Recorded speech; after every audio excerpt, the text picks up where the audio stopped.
All right, thank you all for coming to Full Sail on Air. My name is Peter Jervis. I'm with Full Sail University's Alumni Relations, and I am so excited to have our guest here today. She's just a one of a kind, and she, is a camera assistant, camera operator. She's also a production manager. She's also a producer. Let me introduce Rachel Lippert. Hello. How are you guys? Hi, Peter. Hi, how are you? Great to see you. We've been having an amazing day today. Today has been so fun. We have. I got to go look around the campus again. It's been a while since I've been here. Yeah, thank you for taking time from your vacation to come spend the day with us and talk. Yeah, no problem. A lot of the times I start the questions with, what did you do immediately after graduation? But I kind of want to backtrack because it's part of your journey. When you came to Full Sail, what was the one career path that you wanted to do? My number one goal, I guess, coming to Full Sail was to be an editor. First day editing class, I was like, not going to happen. Definitely was not really in my goals after that. I couldn't stand sitting at a computer for 12 hours. And so what kind of path did it take you through the education? So then going on to school, I really had no idea still what I was going to be doing. So I'm still looking at all the different classes and wherever it's going to take you and learning all the sorts of different things. And I remember a class with Mr. Kevin O'Neill. I think it was a directing class, and he told us about assistant directing. And then he told me about the AD training program that they have in New York and Los Angeles, and I was like, that's my calling. That's what I want to be. I want to be an AD. I want to, tell everybody what to do. Not tell everybody what to do, but line it all up, Right. And then I tried out for the AD training program 3 times. And how was that process? I mean, does everybody know about the DGA training program? Yeah. The DGA training program is a pretty extensive application process. So what was like the first thing that you had to do? The first thing you have to do is actually apply. So you send in a resume and then you write like a summary and answer some questions. And then once you pass that, then they invite you to take a test. I never got past the test. So apparently I don't have the personality for it. But yeah. So you did that twice and for New York and then one in LA. So then once you graduated, what did you do? Well, when I first graduated, I just went home and saved up some money for a little bit. I graduated in March of 2010. And by, let's see, what's the holiday? Thanksgiving. Thanksgiving, my mom and I drove cross country and went to Los Angeles because I wanted to be somewhere where there was palm trees because I'm from Florida and I wanted to stay in the warm areas. And I got there, and moving to LA in December is the wrong time to move there. Production just shuts down. It's hard to even find a day job. So I lasted about 7 weeks and ran out of money, and about 25 parking tickets later, and made my way back here to Florida, saved up some more money, and 2012 I was back out in Los Angeles. Haven't come back since. Well, to visit though. Fantastic. So what was like the initial feeling? Because you probably hopped on the 10, you packed up your truck, Yep. and you went out to LA for the second time. What was kind of the feeling that you had going out there? Man, it's really nerve-wracking, like moving to a place where, first of all, you don't really know too many people. I do know a couple full sailors and stuff out there, and but it's hard breaking your way in, and it's really nervous. I'm like, where am I going to live? What am I going to do? And my number one thing was I need to get a job. So I got a bartending, waitressing job, and then slowly started getting my feet wet in the film industry that way. Yeah. And one of your main goals, you said, was to join the union. Why was that such a main goal that you wanted to join? I don't know. I guess, sometimes you just have to set a goal for yourself. Mm-hmm. And for me, my goal was to join a union. And I specifically wanted to join the DGA. But that didn't work out because, well, you have to work 600 days as a production assistant to be eligible to join the DGA as a second AD. And I did not want to be a PA for 600 days. That's a long time. So I looked at the next fastest route for a union, which was camera. And I found out you only had to work 100 days in camera department to be eligible to join the local 600. So at Full Sail, when you were going to school here, you had a great focus on camera? No, not at all. When I was going to school, once I found out about the AD stuff, all my school projects, I was first AD, UPM. Pretty much that was all of my projects. And so I really had no creative reel to show anybody whenever I got to LA. And going to school, I really just paid attention in the camera class to get by and pass class.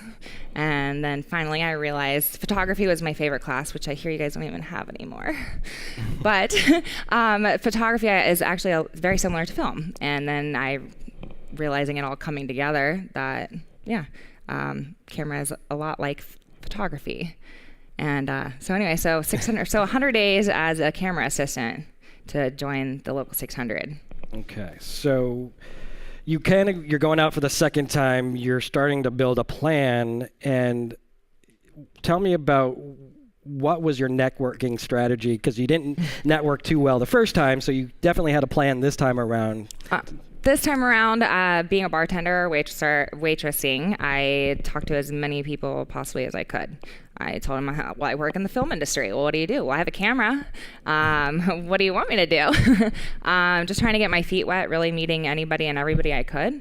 And and slowly started to make my way in. And, you meet one person that knows somebody else that knows 10 other people that, man, networking is a great thing. And it's really just talking to people. Right. So. And you had an email strategy as well. Oh yeah. I remember one of my classes, the teacher was like, well, if you ever get stuck, you can always just go on imdb.com and look up so-and-so and so. And then going into the camera department, I was like, wow, well, maybe I really want to work in a niche market and I want to work underwater. So I had emailed about 10 underwater cinematographers, and 2 people emailed me back, which, by the way, is a great response, 20% response. One person is still in touch with me, which became my mentor, which is actually a Hall of Famer, Mr. Tom Boyd. And so it was really ironic, and meeting somebody from Full Sail. And you didn't know that? Yeah. He just emailed you back. Yeah, he emailed me back. It was great. And he really took me under his wing and took me to meet some people at a workshop where I met some other people, which then helped me along further. And so. And you're from Florida, and you have a diving background, and actually, amongst everything that she has done, she's also an Army National Guard vet, so thank you for your service. But you love diving. That's your, Yes. thing. Yeah, diving, fishing, anything on the water. So the Tom Boyd connection is a huge. Did he recognize that at the beginning? Did you? Well, so I was like, so Tom, I went to Full Sail, and you kind of know how Full Sail is, but he went before me, so changed a little bit. But I was like, I didn't really pay too much attention in the camera classes, but I know a lot about diving. So taking me to this workshop, he's like, Rachel, you may not know a lot about the cameras, but you're really great at diving, whereas these camera guys aren't necessarily great at diving, but they know the cameras. So just stand back and take a look at them, and take it all in and go from there. And so he really helped me, and that's so that secondary skill was just something that kind of helped. Really came in handy. And you were working with people that didn't know anything about diving really, but you were able to help them. But you actually, at that event, met another person that opened the door for you. Tell me about him. All right. I met Mark August, who at the time was the president of the Society of Camera Operators in Los Angeles. And he really took me under his wing. And he he invited me to be part of history. The Endeavour, the NASA Space Shuttle Endeavour, was retiring from Florida and flying over to California, and he invited me to be part of the camera team to shoot the landing of that. So that was great. That was my first real big thing I worked on. I remember to this day holding that $30,000 lens and please don't drop the lens. And what kind of rig was that? I think we were working on an F5, and I had a Steadicam as my operator. So and it was all follow focus, wireless. So when you go to a set like that for the first time and you're walking through was the at a airport, hangar. or at the hangar. Hangar, yeah. And you're walking on, did you park your car and you just walked over to the hangar, and did you say, hey, is so-and-so here? What's that feeling like? I don't know. I just was really just trying to fit in, and I mean, for a lot of things for me, it was fake it till you make it. for a lot of things. So I'm just like, yeah, I know how to put on a lens. Let me see if I can remember this. And then Mark being another mentor, helped me. I was like, this is how you do it. Make sure you don't do it the other way. But at first, Mark was a little hesitant because I was there as like, he made fun of me. He's like, you're like the underwater scuba model. I was like, I am not a scuba model. I was actually in the Army, and he's like, oh, I have a whole new respect for you, because he was an Army man himself, or Navy. But yeah. So talk about, like, as you went on from gig to gig, women in the camera department and... Okay. After the Society of Camera Operator thing with the space shuttle, I then went to, Mark hired me again. My first big paid gig, I worked on the Sony lot. Never happens that way, by the way. It was a really low budget documentary where they took a military Humvee and turned it into an electric vehicle, able to withstand cold in Antarctica. And I was working on an F-55, Sony F-55, and I swear these cameras didn't even have serial numbers. I think they were brand new. It was when they first came out. And it was a 3D movie or documentary as well. So that was really intimidating, being the first AC. First of all, learning how to pull focus. Second of all, figuring out how to tweak all these different things with all these cool tools and everything. It was intimidating, but fake it till you make it. So was there a big difference between the camera that you had at the hangar to the 3D camera? They were both Sonys, so that's similar. But having two cameras, and then plus making sure the rig's tweaked like just right, because just one thing off would make the whole thing not 3D. Right. So after that job, then I went on and worked for like a ton of no-name, low-budget documentaries or short films or whatever. And honestly, by 2015, March of 2015, I was getting a little nervous. I'm like, man, I'm running out of money. Like, I'm tired of working as a waitress. I could do this back in Florida with my family. Were you making enough on these projects to get rent, or were you? No. Tell me about your little life. I worked on a lot of free projects, actually. Networking again, working on a lot of free projects. One thing that was really cool I worked on was a short film. I worked with Russell Carpenter.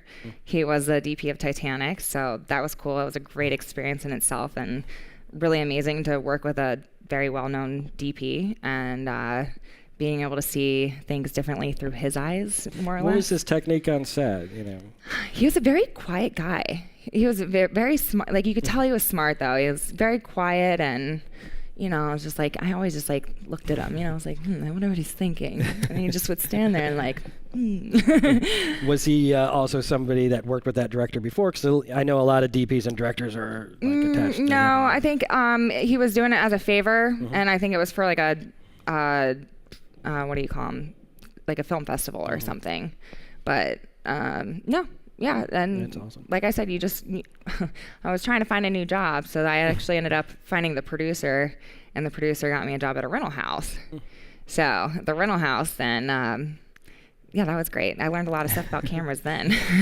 That's awesome. Because when you were doing all this, you were still bartending and waitressing at the same time. I worked 6 to 7 days a week as a waitress or bartender. And in my spare time, I'd work 6 to 7 days a week doing whatever I could, whether it was free or not, in the industry. So how long did the rental house job last? Not very long, because money-wise, it didn't make sense. It was great to meet people, but I was making more money waitressing, where it was costing me more money, honestly, to drive there, to take time off work, and then not being able to work on other projects. And so, about 6-8 months, but I'm still in touch with those guys. They're great to me. EBS, thank you. And there's just a guy that was just passing by one day that led you into the career, really. Before that, though, I was about 2015. I was getting ready to leave to go back to Florida. And I got a call from a friend that I worked with on a no-name reality shoot that you'll never see. And he's like, hey, can you fill in for me as a day player? And a second season of Love and Hip Hop. And so that was great. Probably the best crew I've worked with. Loved all those guys. And by August of 2015, I quit my day job. And it was coming to the end of the season of Love and Hip Hop, and I was getting really nervous about where I was going to go work at next, or am I going to have to go back to waitressing and bartending, whatever. And I had ran in this guy passed off a tripod. And my production manager is like, yeah, he's going to go work on Real World. And I'm like, hey, can I have his information, please?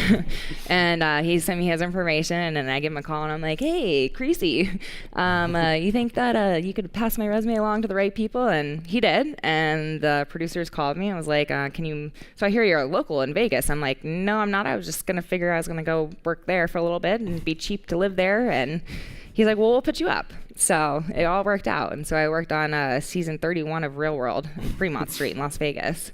That was fun. That's a rough show to work on. Let's talk about that a little bit. Because a lot of people don't understand like the reality show crew setup and how like you got the day crew and a night crew, and to discuss like what crew were you on and how many people, especially for the Real World is different from. Yeah, definitely. Real World is probably the most realistic reality show as far as being real and not being produced, like to actually follow stories.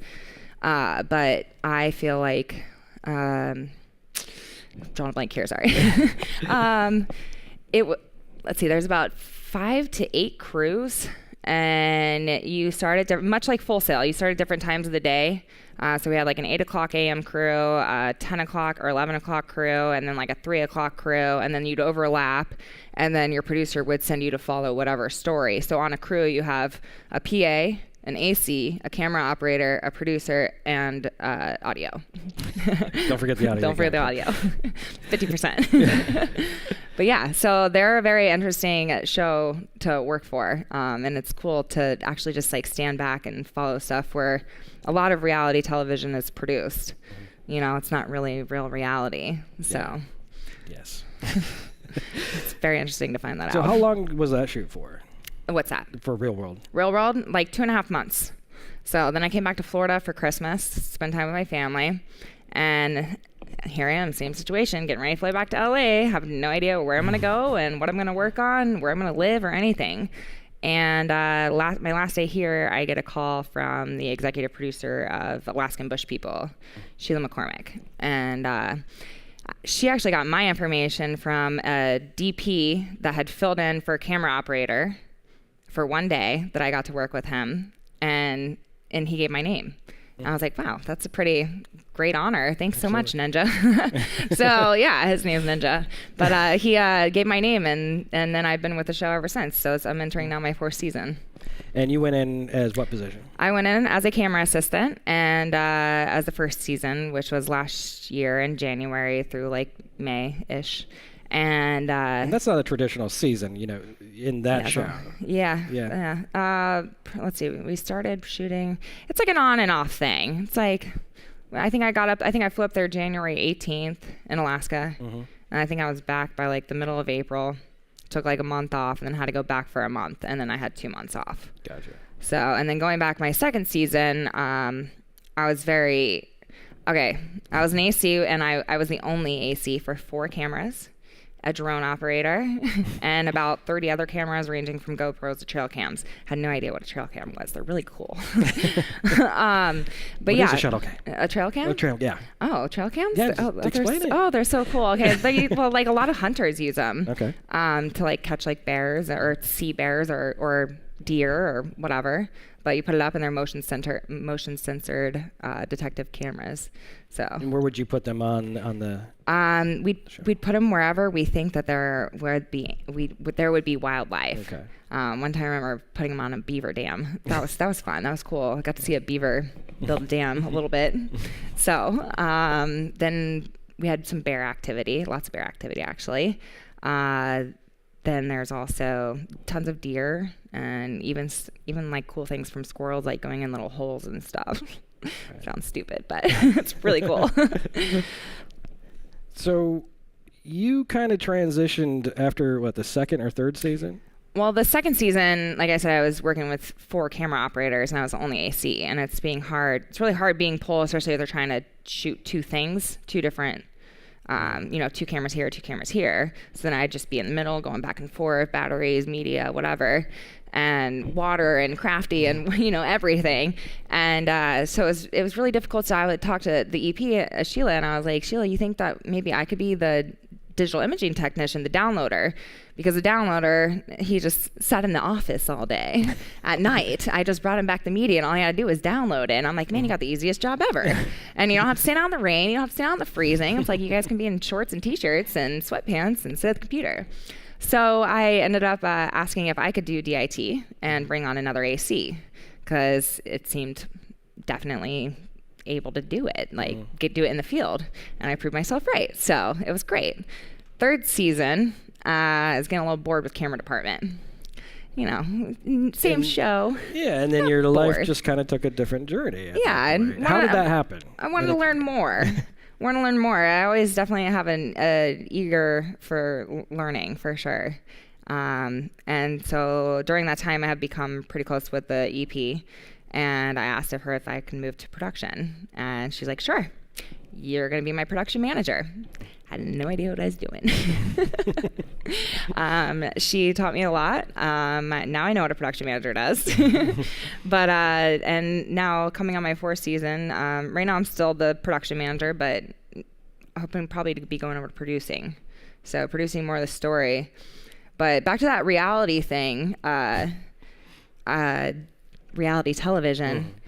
It's almost like we kind of changed reality television, because we're not producing these stories anymore, you know, and we're following a real story. The mother of the family has cancer, and so we're following a real story, and it's great. It's great to actually follow something real. Right. So it feels like you're more doing a documentary film than it is to doing something scripted. Yeah. In all that time, you also did accomplish the dream, what you actually set out for, and we didn't discuss that. So explain how that all kind of came about. So, man, to join the local 600 union as a camera assistant, you have to work 100 days. And I went back to even all the low budget shoots and was like, hey, producer, can you please fill this information out for me? And, you know, I'll send it all to you. I'll even pre-package and pre-stamp everything. You just got to mail it in. Well, they didn't really they wanted to be on payroll. So a lot of those things I worked for were like, low budget. So it's like the producer's paying you right out of the pocket, not out of payroll. So I had to wait, and finally got my 100 days. After my first season of Alaskan Bush People, I got my 100 days and joined the union, Local 600, as the second AC. My number one accomplishment, my number one goal I accomplished. It was great. That's awesome. Yeah. Because now you, being a production manager, you're now eligible to join another union if you choose to do that. But it's a process. It's not something that you just go out and do or just get out there and spend thousands of dollars and hours of work, and it happens organically over time. Yes. And so much work. So not a lot of sleep at all. Not a lot of sleep, and working all the time, and tried to meet as many people and go to as many events and networking things as I could. I guess meeting Tom, and just through the people I've met through Tom, I was able to get connected with a lot of people in the corporate world along the lines of people that make things for the industry. So like Matthews Studio Equipment, I was able to meet the owners of that, and they've always been able to be there to help me out. They make Apple boxes and cool dollies and cool camera stuff, little grip stuff for cameras. But yeah. Right. So it seemed like Tom Boyd was like kind of the catalyst, but I want to talk more about networking, and I think here at Full Sail we really try to talk about as much as we possibly can. But what was networking, or at least the word or the idea, when you were going to school compared to the reality of when you went out into the industry, and how it all played a part? Completely opposite. They're like, oh, network, talk to as many people as you can. And, being at Full Sail, you guys are in this network, you're alone. And I mean, I had my Full Sail network out there too, but it's still, those people are still trying to do things too. And of course, anybody would always give you a hand if they could, but they're not always in the position to be able to do that. So you always want to put yourself out there and say, hey, I'm available if you ever need help for anything. And I can do whatever you need me to do. Even if you can't, you learn how to do it. So do some things for free. Try to, never say no to work. Never.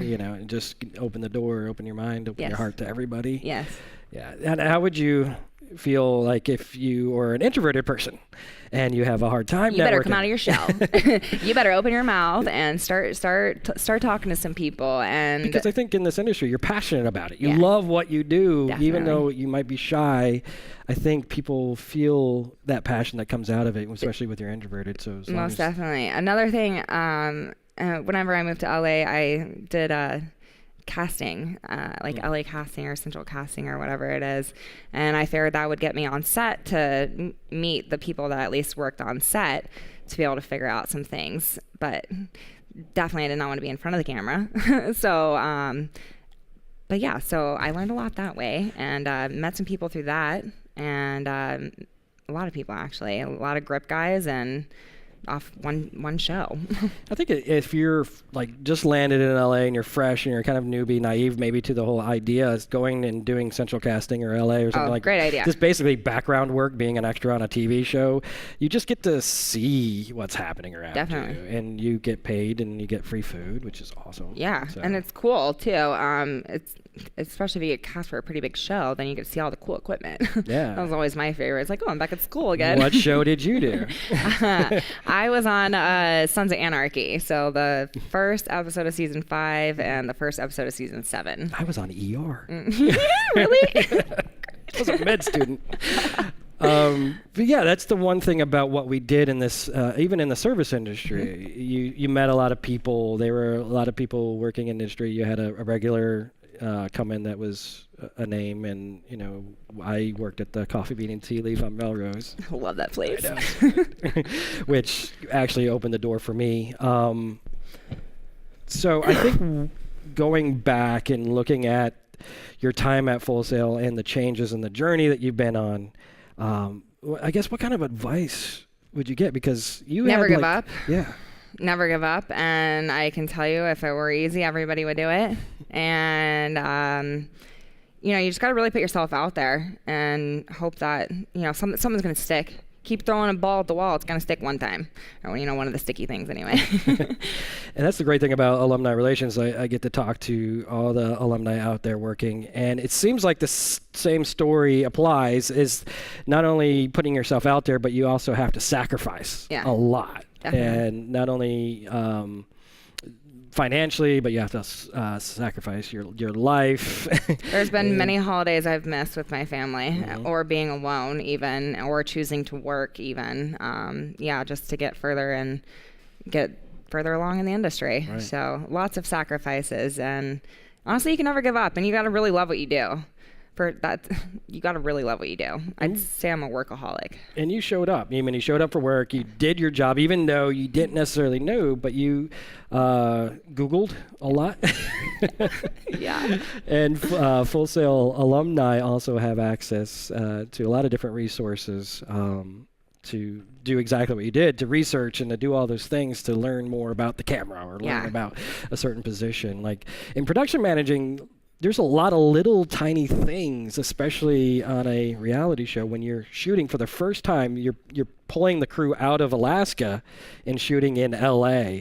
So explain the difference between shooting in Alaska and then bringing the whole cast down to. Well, first of all, shooting it in Alaska is very expensive, like money-wise. It's very far. It's cold. It's wet. You ruin a lot of cameras. You have to have safety because there's bears. Like, so there's guys walking around with some shotguns and stuff. It's pretty cool. That's their job. Yeah, that's their job. They're only hired to keep us safe and walking around with those really cool guns. You got to have a great crew. And I randomly, well, not randomly, but through other people I've worked with, I found a coordinator that I brought on. So she was actually working under me, but she knew more about what she was doing than I did. And I was like, listen, I came from an AC and I'm a production manager, so just stick around. You'll be fine. And she is now the line producer of the show. And so she moved up. She took over the whole production part in Alaska, and I stayed more on the production in LA. So we had a smaller crew in LA. But I wore many hats this season. Camera operating, miking people, producing, among trying to figure out, man, when's the fire department going to show up to check my permit? That was always a disaster. I'm like, so did I do everything right? So how big is that crew in LA?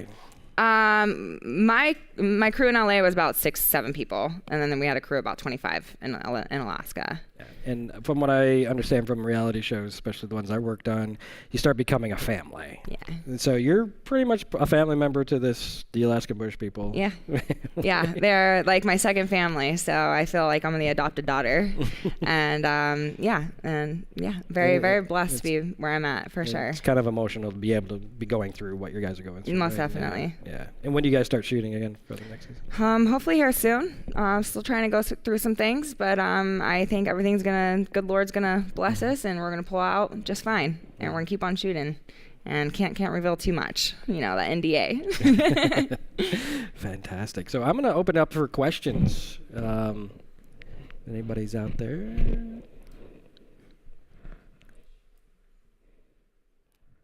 Oh, you have questions? Yeah. Hi guys, I have a question from Jasmine Edmond. She is online. She is in our entertainment business program.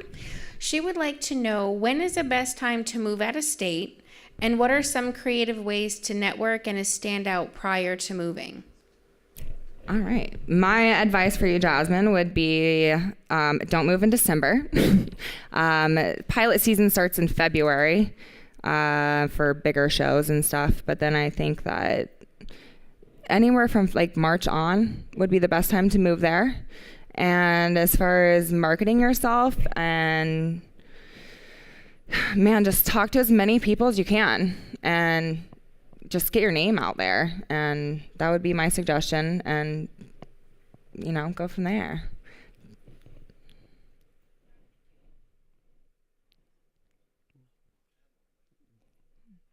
I think we need a microphone up front.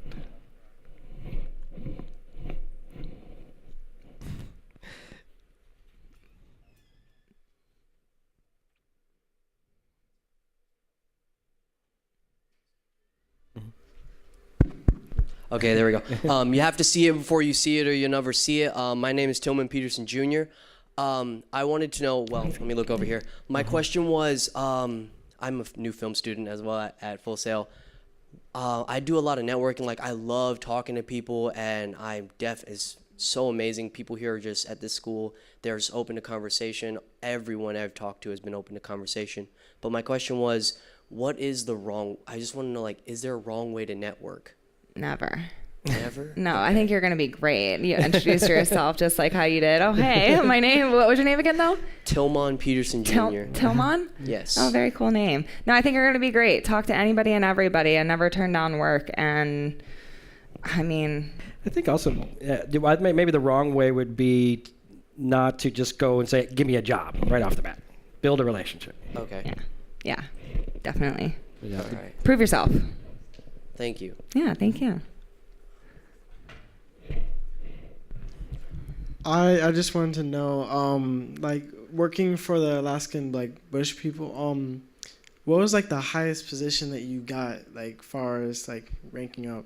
Production manager. Okay. That's my current position right now. So we'll see what happens next season.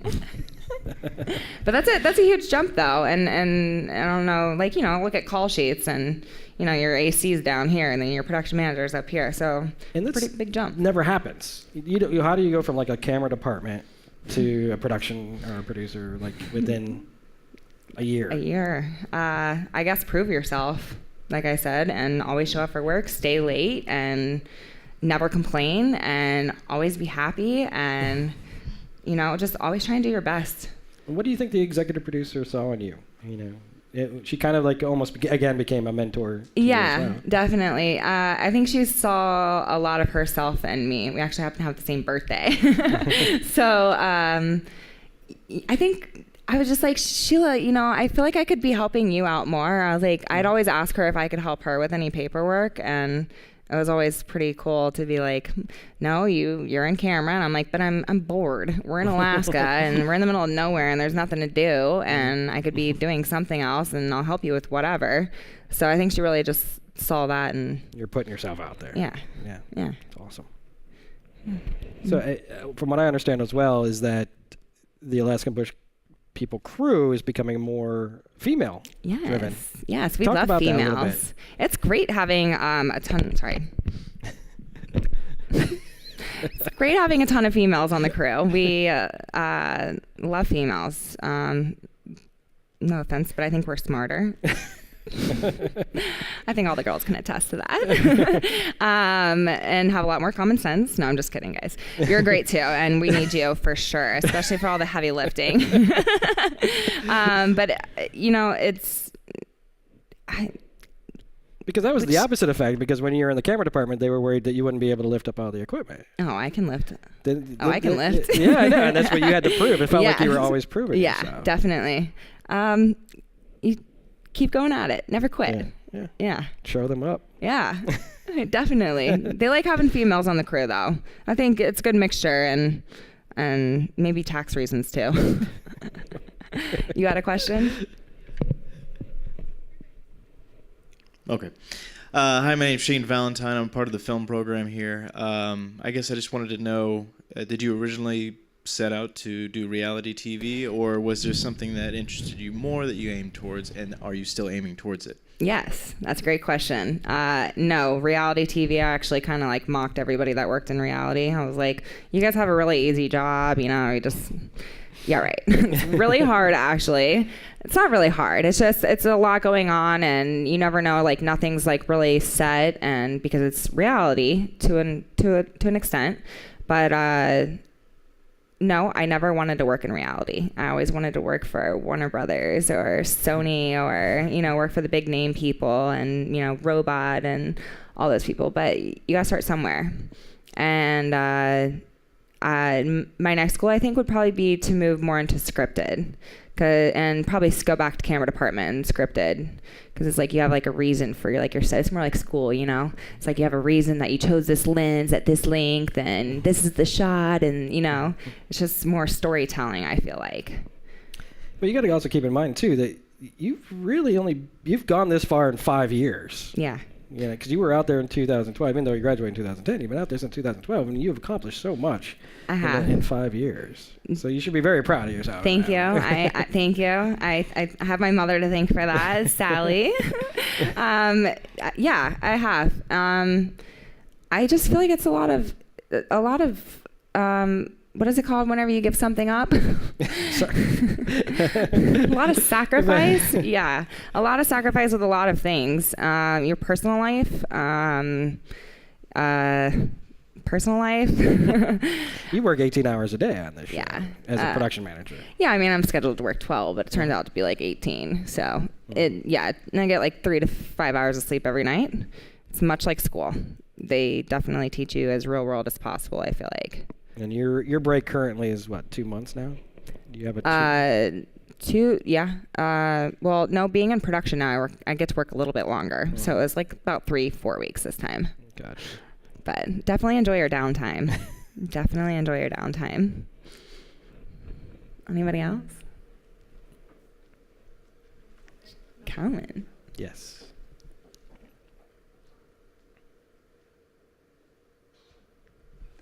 Hi, I'm Leah, and I was wondering, what was your experience like directly after graduating Full Sail? Like, did you immediately strive for a job in LA, or what was your? Directly after school, I finished out my lease, whatever I had here, and then went back to Sarasota. I'm from Sarasota. Yeah? We'll have to connect. I actually helped my mom in some real estate stuff. My mom put me through school. Very thankful for that. So I felt like I had to go help her, and she wanted to go sail around the world. So I went and helped her with some real estate things, but not forgetting that I went to school. Always try and create something. I tried starting a business. I did a lot of photography around Sarasota. Weddings, events, and a lot of volunteering. Yeah. So it was not a direct go to LA thing. Yeah. Yeah, it was a save up money thing, and then figure out where I wanted to be, and yeah, and then I knew that LA was the place for me because it's most like Florida. Did you try to apply for jobs in LA before you went out there, or you knew that you had to be out there? I knew I had to be out there, definitely. I feel like now, even though, I feel like I could possibly not live in LA and still work in LA, if that makes any sense, because, well, like the show I'm on right now, or any of the past shows, I've traveled. So I feel like I could live anywhere really I wanted to live now. But you definitely need to be there for a little bit to get yourself known. So...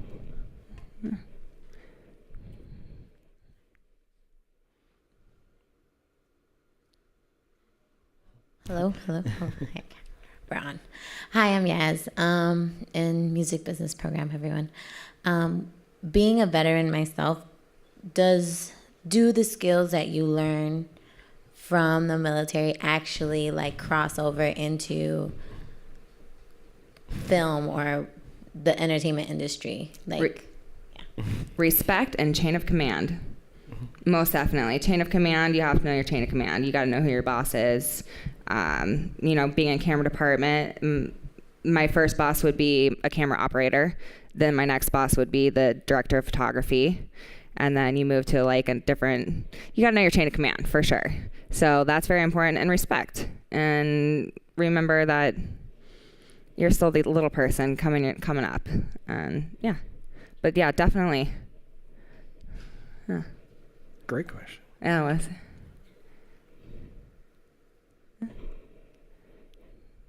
Thanks so much for coming to listen to my thing today, guys. I'm really nervous. It's great being back here, though. Yeah, it's amazing to have you here. I guess to wrap things up, I'm reaching for a question, I guess. But everything that you've done in the 5 years, and do you still feel like you're naive to the whole process? Do you feel like there's so much more you want to learn and in a direction you want to go? Because it seems like you're in a position now where you're able to help other Full Sail alumni, but at the same time, you're still gonna reach out to other Full Sail alumni to help you on your track. I mean, this is an ongoing journey. Yeah, never stop. I look at it as though it's like school all over again, except you get paid for it now, ish. I'm sorry, ask a question again. Remember, I'm really bad at that. It's not really a question. I guess it was more of a statement, because I feel like that your journey is going to be a never-ending thing, and you just keep growing. Yeah, I get bored, and I get bored to an extent. I'm very eager to learn, and I want to know everything. So. And I will reach out to more Full Sail alumni people. Like I said, I want to go more of a scripted show type of route now, or learn something new anyways. And then you have all those resources that are out there. So it's not only that you have the connections now and the background experience, but you also have the groups that are out in LA, and the schools that are like the AFI, and people that, want to get into more camera work or directing and stuff like that. Never turn down free stuff, and always be creative. Definitely. Always be creating your own content. Especially if you want to be a director. Yeah, definitely. I don't want to be a director, but always be creating something, because you don't ever want to let your creative side of yourself go. So that would be advice. Fantastic. Whether it's painting or... I think we have another question. Jasmine would like to know if you have any websites or social media platforms that you would like to share with us so we can follow you. Sure. And personally, since you are a Full Sail alumni, I would like to know if you have any advice for our students who are sitting in these chairs right now, looking at you being like, oh, I want to get there. What serious, heartfelt, real advice do you have for them? If it were easy, everybody would do it. Everybody would be out in LA if this was the easy job. So never give up. Never give up. As far as Jasmine goes, R Lippert 22. That's pretty much all of my stuff. I'm not much of a Twitter person, more of an Instagram person. I like to take pictures. But it's R as in Rachel, and then my last name, and then 22. But yeah, never give up. And yeah, if it were easy, everybody would do it. You can't ever stop. You gotta keep going. Even if they tell you no, go bang on somebody else's door. Never give up. Got another question?